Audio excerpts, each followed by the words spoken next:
Hello, Internet. It's the Pennsylvania Hitman coming to you from the PaHitman studios in Erie, Pennsylvania. And I'm here to tell you a street fight story. Alright, so I was on Facebook a few days ago and I was talking to my friends and we brought up this street fight I was in when I was in Charleston, West Virginia. And we were laughing about it, talking back and forth, and they told me that I should tell this story on the YouTube channel. So we're going to call this fight the day I beat up the Picture People manager in the Town Center Mall in Charleston, West Virginia. Now you got to understand the backstory on this, okay? I'm from Erie, Pennsylvania. I've been working for Champ Sports at this time approximately maybe a year and a half. Broke out of my mind, had no money, about to get evicted out of my house. I got to make something happen. And the store comes up. The manager quit or something like that, the store in Charleston, West Virginia. So I got off of the store. Nobody wanted to take the store. It was a really bad store. In Champs, you get an award if you have a 1% audit. So if we have an audit that's 1% or less, you get like a big bonus, you get a plaque or something like that. Anything over 1% is considered bad. And my check-in audit at this store, my check-in audit was somewhere between like 11 and 13%. So that's like super bad. So the first day I get there, like 5-6 people walked out of the store, and it's a staff of like maybe 8. So I lost almost my entire staff, and it's literally my first day. Charleston, West Virginia is also a very dangerous city. It's the capital of West Virginia, and it's also the 19th most dangerous city in the United States. This mall would have Charleston city police officers patrolling the mall. That's how crazy it was. Like, there were people who would get shot, stabbed, fights all the time. I was talking to my employees, and they would say, like, at least on average, once a month, someone's putting on sneakers, sprinting out the door, running out the mall, and the mall is like in the inner city, so it's like surrounded by it's literally the inner city. So at the time I'm like probably I was professionally fighting at the time at 135 pounds. So I probably walked around at $150. Maybe 155 on a fat day. I'm 5'7". I'm a white dude, in a predominantly black mall. Not the most intimidating guy, I don't think, when someone looks at me. So, I have a different way of doing things. So, this one day in this mall, I remember it's a Sunday, and I had keys to my back door. My back door was right, like, where I could access it from the parking garage. And I'm walking up to go, I get there real early so I can get ahead of the game and, get stuff done. And this guy,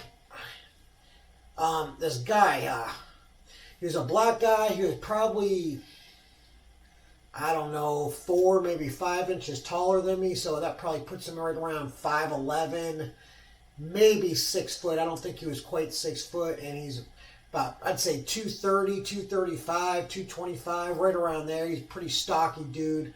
And he comes up to me and I wouldn't say he's like super dressed up, but he wasn't in a bunch of bummy clothes. And I get there early though. Everyone that works in the mall gets there early.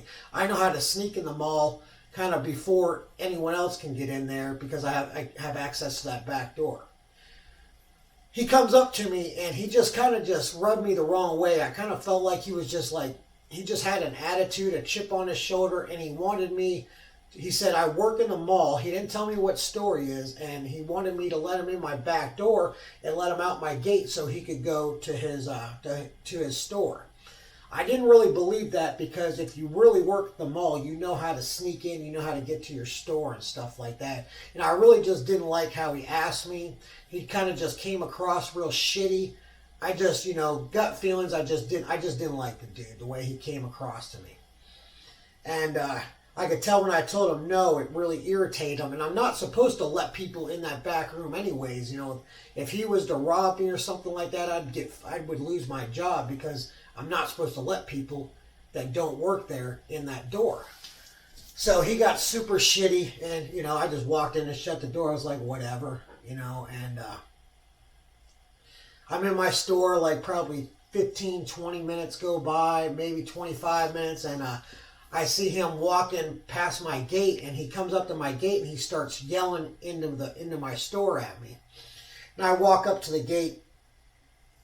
I'm fearless. I'm not afraid of anybody. Nobody. Not afraid of anybody. I will fight anybody. I'm not afraid of anybody. Well, he's bitching, talking shit to me through my gate, telling me how next time he sees me, he's going to get a razor blade, he's going to cut me up, and he's just going to do all this violent stuff to me with this razor blade. I was like, I said, well, fucking, why wait, dude? We're here right now. Why don't you just do it right now, motherfucker? You want to do it? Let's do it right now. Oh, fuck you, I'll fucking cut you up. He was just talking all this nonsense about cutting me up. And I was like, well, why wait? Why wait till you see me some other day? Why don't we just do it right now, dude? Let's do it right fucking now. You ain't, don't talk shit. You ain't gonna go, where? He's like, it's easy to talk shit when there's a gate between us. I was like, there ain't a gate outside where you saw me at my back door. Go back to that back door where I was at, and we'll fucking, and see how tough you are then, motherfucker. There ain't gonna be no gate in front of me then. And he's like, oh, you ain't going to go outside. You ain't going to be back there. Don't make me waste my fucking trip and walk back there. And I was like, I'll be back there, dude. Give me fucking 10 minutes. I'll be back there. So he's like, all right, bet. So he heads, I'm assuming, out the back door. And I'm like, okay, I got to be smart about this. I've been in a lot of fights, and I've done this. I mean, I beat people up for a living. You know, I mean, I beat people up for a living. So, I'm really sneaky about how I do this. I remember that when I walked to that back door, there was a bunch of people, customers, maybe mall employees, that were waiting outside the door to get in. They were waiting for security to open the door yet, and I knew that door was still closed. So I'm going to sneak this motherfucker. So I'm like, all right, I'm not going to, if I walk out there and I don't have like anything with me, someone's going to think that I met him out there to fight him. So I know there's going to be witnesses. So I grab a couple of trash bags because I still got to take the trash out. So I grab 2 trash bags. So I'm going to make it look like I'm just going out to throw the trash out, and this guy's out there and he's going to start a fight with me. And I'm going to act like I've never seen him before because no one saw our conversation when he wanted to get in. We just had a conversation that was really quick, and I went in the store, so it was no big deal. So everyone's going to think that he's just being a nutball outside the store, and they're not going to know that I told him to go out there and meet me. So I get the trash, and I open the back door. I walk out. I got the 2 trash bags in my hand, and I'll be damned if that dude isn't outside. And his name's Melvin. He's really actually the picture people manager in the mall, which is kind of crazy that he would, you know, he takes pictures of like little kids and families. I couldn't believe he was talking about slicing me up with a razor blade. That's kind of crazy. But he's really the picture people manager. So he's out there, and I'm walking out there, and there was a crowd of people just like I expected. There was actually more out there than when I came into the mall because the mall's getting ready to open, so people want to go in. So he starts running his mouth, being real loud and vocal, and I just hold my bags, and he gets in my face, and he's like, oh, you want to talk some shit now? Let's fight. And I still hold the bags, and I can tell he ain't gonna swing on me. I can just tell by his body language he wasn't gonna swing on me yet. He pushes me, and I said that first one's free. I was like, you do that again, I'm gonna fuck you up. And he pushed me again. I dropped them bags, and I know I'm out there on the cement, and I've taken people down. So he's a big guy. I'm just thinking, I know he's not with anybody. It's just going to be me and him, and I didn't feel super confident standing up with him. He's a lot bigger than me, but I knew if I took him down, at that time I was a Brazilian Jiu-Jitsu purple belt, and I was a really good purple belt at the time. I was a purple belt for 8 years, so I was like a purple belt for fucking ever. So I was definitely one of the best purple belts in the world, in my opinion. And I knew, like, I'm just gonna kill this dude on the ground. So he pushes me. I drop the garbage bags, and I square up with him. I circle a little bit. He steps in. I do a low single, just like the one Randy Couture did on James Toney in the UFC fight. That low single. I do that move all the time. That's like one of my best moves. I do it in grappling tournaments. I do it in MMA fights. And I do it all the time in street fights too. I dropped down. I hit that low single, knocked him down, went to side control. Held him for like a split second, mounted him. It was like so easy to mount him. I was like, you're used to grappling guys that know how to stop you from mounting them, and you expect people to defend it. And then when a guy has no idea even what he's doing on the ground, it's like it goes in my head like, wow, that was easy. Like I couldn't believe it.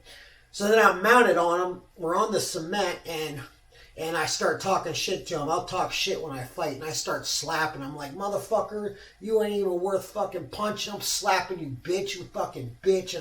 And I'm just open hand slapping him right in the face, just like going off on him, talking shit. Motherfucker, threaten me with a fucking razor blade, all kinds of shit. I'm slapping him, just fucking slapping him with both hands, just slapping him. So I'm sure the crowd went nuts and, called for security. So he ends up going to his stomach, and, he's trying to get up. So I put him in a rear naked choke. So now I got him, and I'm on top of him, but we're kind of stood up. So I'm kind of just over top of him, kind of just standing over him. And I got him in a rear choke, and once these two security guys came out, there might have been three, but I remember one in front of me and one behind me, and he's trying to pull me off him. I'm like, I ain't letting go of this motherfucker. He attacked me, and that's when you got to kind of act scared of the dude, because I didn't know what was going to happen. I realized, I'm in a fight now. I could lose my job, so I hope that I played this off good, and I'm hoping the witnesses will say that he started with me, and everything's gonna be all right. So I'm like, if I let him go, you better control him. He attacked me, yada yada. And I said, make sure you control him. I'm not, I don't want to let him go, and he attacks me. And they're like, we'll control him. So the security guards talked me into letting him go. They were trying to pull me off him, but when you got a grip on someone like that, it's not, you just can't let someone go. You can't pull him off. So I let him go, and they broke it up, and, they were talking to everybody. The cops came, the Charleston police is there all the time. I think the police don't come there that early, though. I think they try to come when the mall gets a little bit busier, but they ended up coming. I said, hey, look, I don't want to press charges. The dude was just being a dick, whatever, and they pretty much just chalked it up as whatever, because he actually was a mall manager, so I'm sure he said that he was the Picture People manager. I'm the Champ Sports manager. So that was just kind of a weird situation, and I think they just said, look, you guys just go your separate ways. And I went back in my store, and then he starts coming around. Melvin comes around, and he goes in, oh, you got me with that wrestling shit. You got me with that fucking wrestling shit, motherfucker, blah, blah, blah. You got me. I was like, hey, dude, you fucking started that shit. And he's like, it's good, okay. I wasn't too sure if me and him were going to have a problem later on. I assumed that we were. Most people don't just take losing too easily. And then, a couple days later, maybe the next day, we were actually open, and he came in, and he seen me in the store. He kind of walked in like maybe 5 foot. He didn't want to come all the way in the store. He probably he knew that I wouldn't want him in there. He called me to come out in the hallway. He apologized, and, and said that I didn't have to let him in. Everything was cool, and everything ended up working out. But it's just kind of funny that that's the day I beat up the Picture Place manager in the Charleston Town Center Mall. Hope you enjoyed it.